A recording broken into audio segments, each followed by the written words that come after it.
말씀대로 365 55일째 2021년 2월 24일 수요일 말씀입니다. 오늘 하나님께서 저에게 주시는 말씀은 민수기 30장에서부터 31장까지의 말씀입니다. 민수기 30장 1절에서 2절의 말씀에서 하나님께서는 이스라엘 백성에게 그들이 하나님 앞에 서운하였거나 서약한 것은 반드시 그 서원과 서약을 지킬 것을 말씀하고 계십니다. 민수기 30장 1절에서 2절 말씀입니다. 모세가 이스라엘 자손 지파의 수령들에게 말하여 이르되 여호와의 명령이 이러하니라. 사람이 여호와께 서원하였거나 결심하고 서약하였 것을 깨뜨리지 말고 그가 입으로 말한 대로 다 이행할 것이니라 하십니다. 민수기 30장 2절과 13절을 통해서 우리가 생각해 본다면 하나님께서는 특별히 이 서원에 대해서 두 종류로 우리 가운데 이야기하고 계심을 알 수 있습니다. 첫 번째로 하나님께 특별히 어떠한 일을 행하기로 한 서약입니다.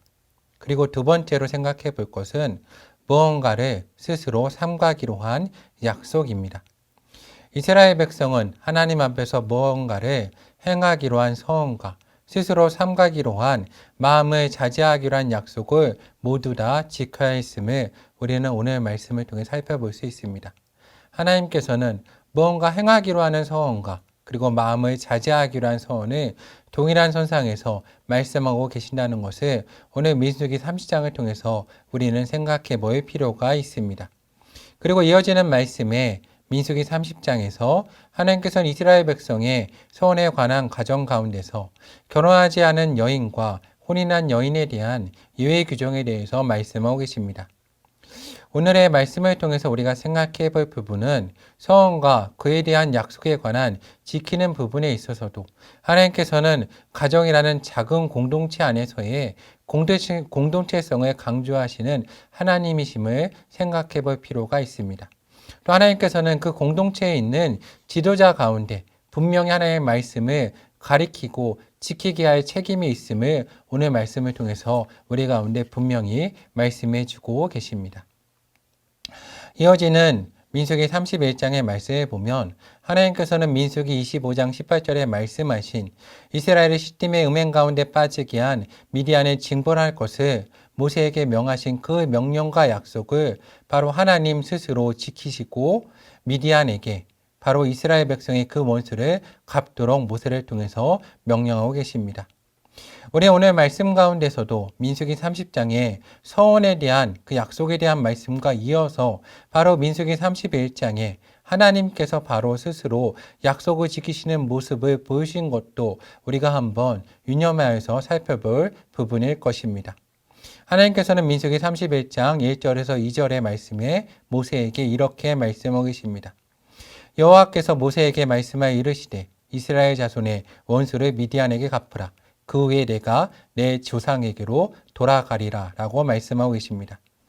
모세는 여호와 하나님의 명령을 따라서 이스라엘 백성을 무장시키고 그들과 함께 시딤의 음행을 멈추게 한 엘레아셀의 아들 비느하스에게 성소의 기구와 신호나팔을 들려서 그들과 함께 전쟁에 내보냄으로써 이 전쟁이 하나님의 명령을 수행하는 전쟁임을 분명히 합니다.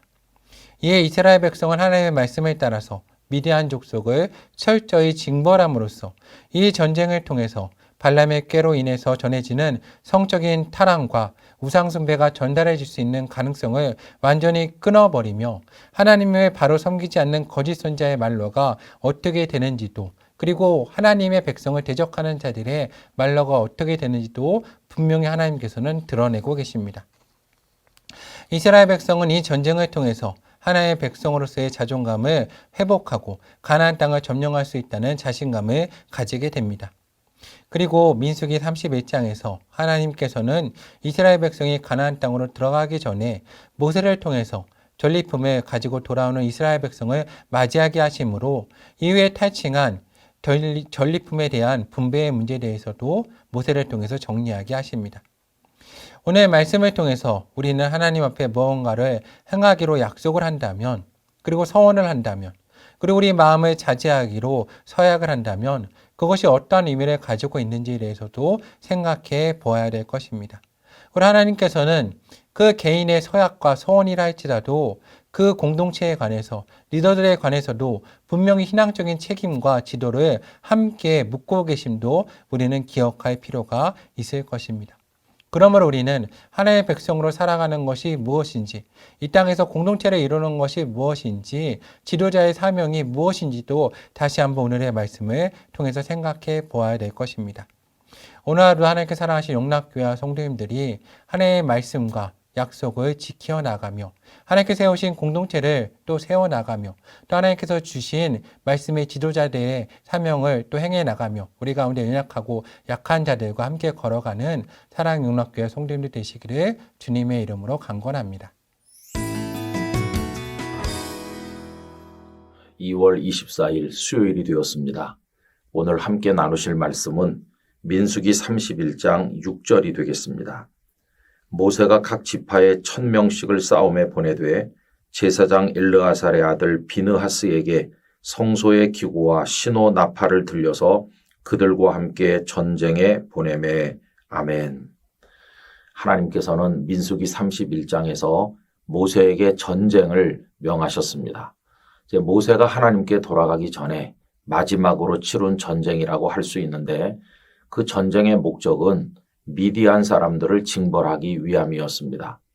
여러분, 발람 선지자가 모압 왕 발락의 초청을 받아 와서 이스라엘을 저주하려고 했지만 하나님께서는 복으로 바꾸신 거 아시지 않습니까? 얼마 전에 우리가 읽었죠. 그러자 이제 발람은 그 은근 보화에 눈이 먼 나머지 이스라엘 백성 스스로가 올무에 빠져서 하나님의 재앙을 받도록 만드는 꾀를 냈어요. 그래서 미인계를 통해서 이스라엘 남자들을 유혹하게 하지 않았습니까? 어리석은 이스라엘 백성들이 그 발람의 꾀에 넘어가서 하나님의 연병 재앙으로 무려 24,000명이나 죽는 비극이 있었습니다. 근데 하나님께서는 그 일에 대한 보복 전쟁을 명하게 된 것입니다. 그래서 민수기 31장 3절에서 5절까지가 이제 그 내용인데요.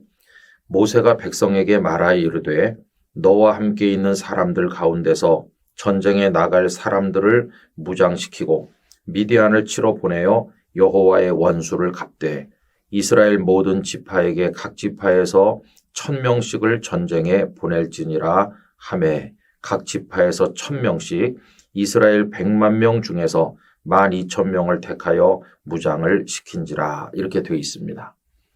그런데 이제 오늘 읽은 말씀 그 6절에 보면 제사장 비느하스로 하여금 그 전쟁에 참여하게 하는데 그에게는 칼을 들려 보낸 것이 아니라 성소의 기구와 신호 나팔을 들려서 전쟁에 가게 한 것입니다. 여러분, 비느하스는 나팔을 가지고 갔어요.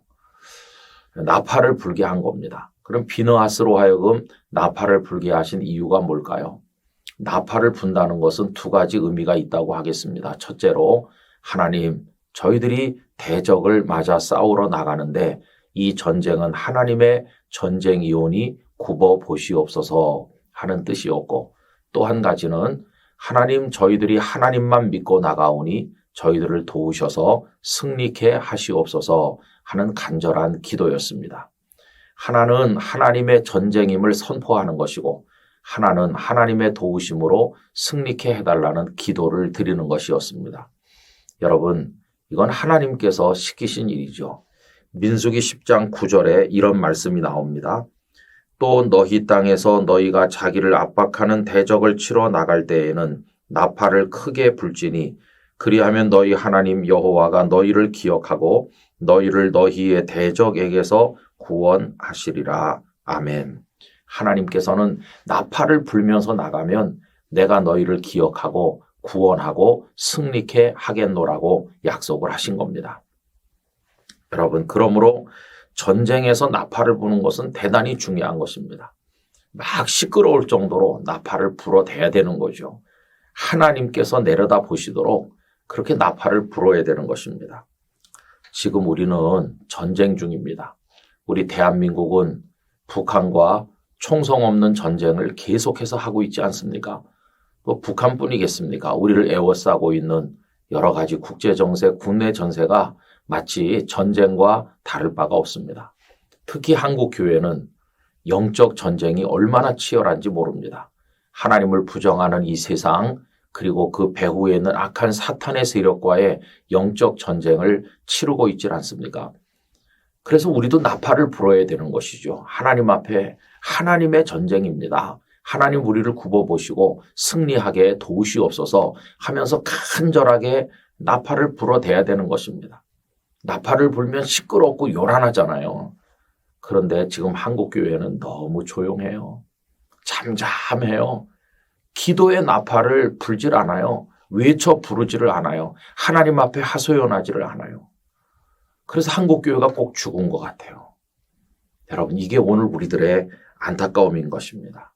저는 우리 영락교회 성도들뿐만 아니라 이 영상을 공유하시는 모든 분들이 가슴 속에서부터 우러나는 간절함으로 하나님, 우리가 지금 하나님의 전쟁을 하고 있습니다. 하나님 우리를 도와주셔서 이 영적 전쟁에서 승리하게 하여 주시옵소서 간절하고도 요란하게 기도의 나팔을 불게 되기를 원합니다. 너무 조용해요. 이게 우리가 벌써 패배를 선언하고 들어가는 게 아닌가 하는 염려가 되는데, 여러분 나팔을 붑시다. 그리고 우리의 대적을 이깁시다. 하나님께서 우리를 도우실 줄로 믿습니다. 아버지 하나님, 전쟁을 하러 나가는 그들에게 나팔을 들려 내보냈는데 저희들도 악한 사탄과의 영적 싸움뿐만 아니라 인생의 대적과 싸울 때 하나님의 전쟁임을 선포하며 하나님의 도우심을 구하는 기도의 나팔을 울려 불게 하여 주시옵소서. 영락교회가 살아서 나팔 부는 교회가 될 수 있도록 도우시고 저희 각자에게 거룩한 나팔수가 되는 사명과 열정을 허락하여 감당케 하여 주시옵소서. 예수님의 이름으로 기도하옵나이다. 아멘.